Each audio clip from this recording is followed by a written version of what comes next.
Ladies and gentlemen.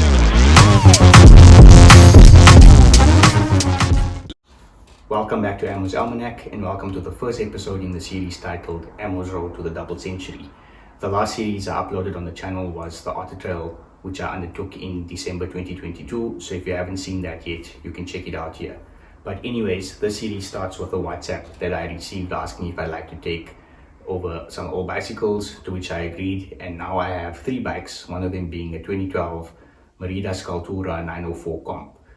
This is a second tier racing bike of the lineup in 2012, the first tier being the Merida Sculptura SL team, which was used by the Lamprey Merida team.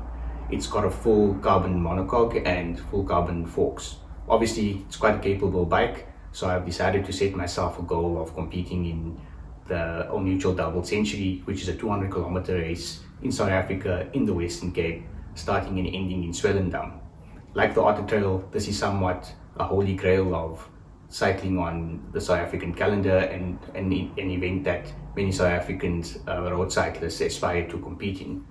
Obviously, you need a bike first, but I'll need to start training longer and longer distances, taking part in longer and longer events, one of them being the Argus, and then eventually finding myself a team. But for now, the bike itself needs some attention. I'm calling it a Frankenstein because the original drop bar was removed and replaced with a mountain bike bar. And to get it to work, all of the components were changed, and it's a mixture of components which I now need to undo to get the bike back to a full road racing bike status. So let's cut over to the bike now and talk through what the bike's about.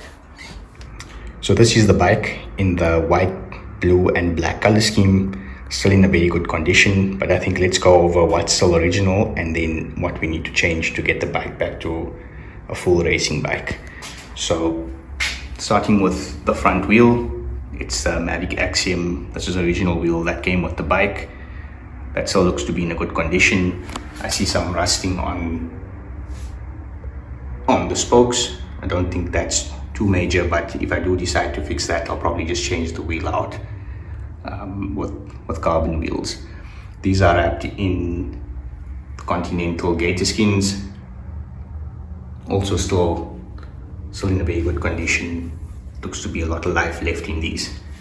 Looking at the brakes, the calipers, a little bit of surface rusting, but that's nothing critical. And the brake pads themselves still got a lot of life left in them. The frame still in a good condition. Some chipping on the paint, but that's just cosmetic from wear and tear. Looking at the seat, it's a Sal Italia seat, still quite firm, no signs of cracking on the material, and it has a split, which is always good. And the stem as well, pretty much brand new. Rear caliper, same as the front, and the rear wheel as well, still in a good condition. And I think that's about all that's still standard on the bike. What was changed was the stem. So this is an adjustable stem, and then the bar itself, which was a drop bar before, but now it's this Ritchie mountain bike bar.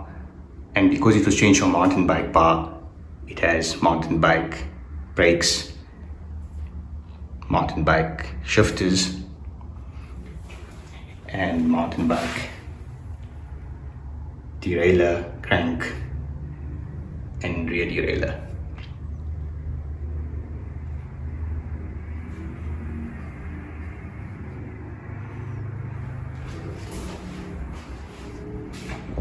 Okay, so I brought the bike out for a quick spin. First impressions, very smooth, very light. I don't feel the weight at all. It's very quiet as well. I don't hear any rattling or any clanking around when I'm pedaling, so that's good. The shifting itself is also very smooth. Simple, just glides into the gears.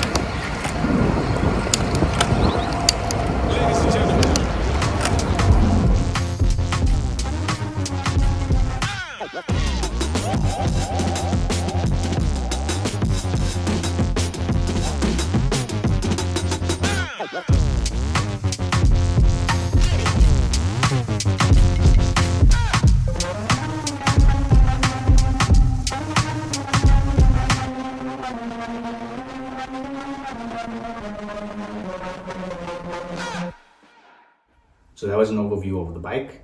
To get it back to a full road racing bike, I'm going to need to source and install all of the components. I'm going to need shifters, a drop bar, the drop bar tape, front derailleur, rear derailleur, a 2-speed crank, because at the moment there's a 3-speed crank, the shift cables, the brake cables, and the cables, outer housings as well, the outer tubes. So I'm going to try to do this as cost effectively as possible. I'm going to try to find as many components as I can on Facebook Marketplace.